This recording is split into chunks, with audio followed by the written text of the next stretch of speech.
Reuben गांजेलिस racquetball की विश्व championship final match खेल रहे थे। फाइनल मैच पॉइंट पर था। गांजेलिस ने एक बहुत अच्छा शॉट खेला।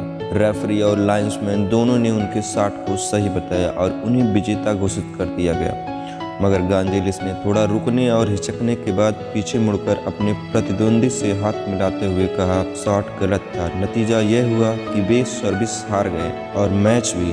हर कोई हैरान रह गया। कौन सोच सकता था कि एक खिलाड़ी जिसके हक में सारी बातें हों, हर कोई इस तरह गले लगा लेगा।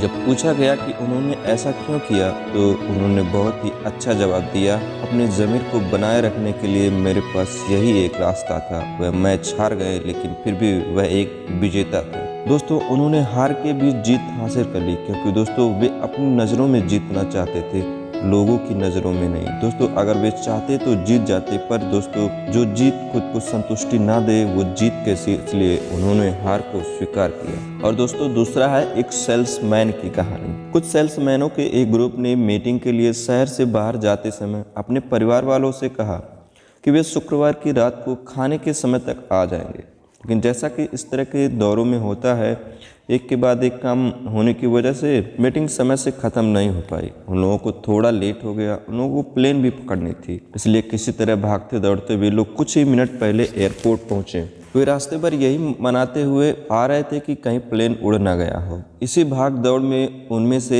एक उस मेज से टकरा गया जिस पर फलों का टोकरा रखा था। सारे फल नीचे गिर गए और बिखर गए, कुछ खराब भी हो गए, लेकिन उनके पास रुकने का थोड़ा सा भी समय नहीं था। वे दौड़ते हुए किसी तरह प्लेन के अंदर पहुंचे और चैन की सांस ली। लेकिन दोस्तों सिर्फ एक को छोड़कर उसने अपने साथियों से विदा ली और वापस लौट आया। उसने जो कुछ देखा उससे उसे एहसास हुआ कि उसने बाहर आकर ठीक ही किया है। वह उस गिरी हुई मेज के पास आया और उसने उस मेज के पीछे दोस्तों एक 10 साल की अंधी बच्ची को देखा जो रोजी रोटी के लिए फल बेचती थी। उसने कहा, मुझे उम्मीद है कि हमने तुम्हारा दिन खराब नहीं किया। उसने अपनी जेब से $10 निकाले और उस लड़की को दे दिए और कहा, यह लो, यह तुम्हारा नुकसान पूरा कर देगा। इसके बाद वह चल दिया। लड़की यह सब तो देख ना सकी, लेकिन दूर जाते कदमों की धीमी पड़ती आवाज को सुनकर उसने जोर से आवाज लगाई, क्या आप भगवान हैं? दोस्तों उस सेल्समैन का जहाज तो छूट गया था, लेकिन क्या वह विजेता नहीं था?